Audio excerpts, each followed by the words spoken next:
იყო საქართველოში შემთხვევები, როდესაც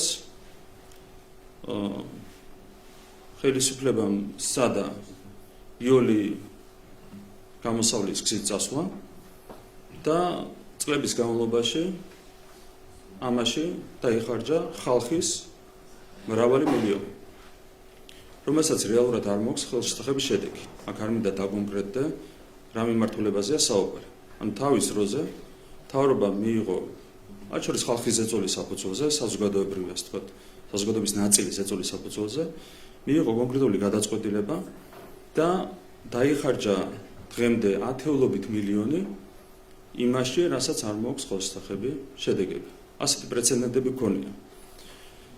იმ შემთხვევაში, თუ მთავრობა ამ გზით განაგრძობს სიარულს, შეიძლება გაჩნდეს ფარმაცევტული მაფიის ახალ-ახალი ინიციატივები, რომლებსაც კიდევ ერთხელ შეიძლება არ მოქონდეს არავითარი შედეგები, გარდა ერთისა, ფარმაცევტული მაფიის გამდიდრებისა.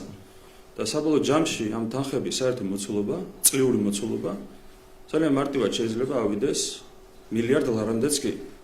თუ ფარმაცევტული მაფია დაინახავს სახელმწიფო სისუსტეს, მთავრობის სისუსტეს, კიდევ ერთხელ გეუბნებით, რომ მილიარდ ლარამდეც კი შეიძლება ავიდეს იმ თანხების საერთო მოცულობა, რომელიც ხმარდება არა კონკრეტულ შედეგს, არამედ ფარმაცევტული მაფიის გამდიდრებას.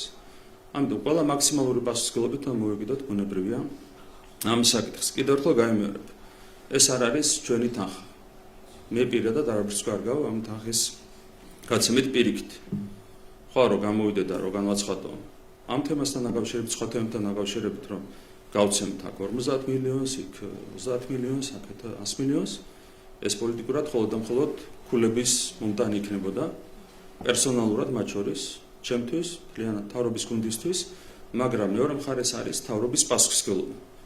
რომ მთავრობამ უნდა იზრუნოს ხალხის მიერ ბიუჯეტში შეტანილი თითოეული თეთრის რაციონალურად გახარჯვაზე და არც ერთი თეთრი არ უნდა მოხმარდეს ფარმაცევტულ მაფიას. წამლებზე როცა საუბარი, ასევე ერთ რამეს მინდა გავუსვა ხაზი. თქვენ წარმოიდგინეთ, რომ არის კონკრეტული მედიკამენტი, რომლის ღირებულება არის მაგალითად $3 მილიონი. არის მედიკამენტი, რომლის ღირებულება არის $700,000. ამ წამლების თვითღირებულება ერთ შემთხვევაშიც, მეორე შემთხვევაშიც არის მაქსიმუმ $300,000. თქვენ შეგიძლიათ თავადაც წარმოიდგინოთ, რა მასშტაბის მაფიაზეა საუბარი. წამალი, რომლის ღირებულებაც არის $300,000, იყიდება $700,000 და $3 მილიონი. ეს არის ჩვეულებრივი მაფია.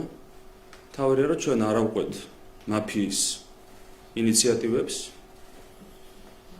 და მივიღოთ რაციონალური გადაწყვეტილებები. ამასთან ერთად, რა თქმა უნდა, ჩვენ თავიდან ბოლომდე შევდივართ მშობლების მდგომარეობაში. მათი პოზიცია არის აბსოლუტურად გასაგები.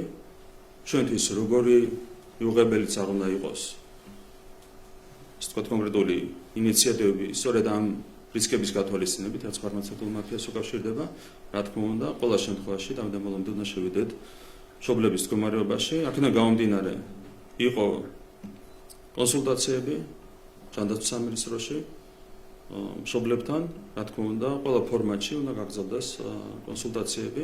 ჯანდაცვის სამინისტრო არის პასუხისმგებელი.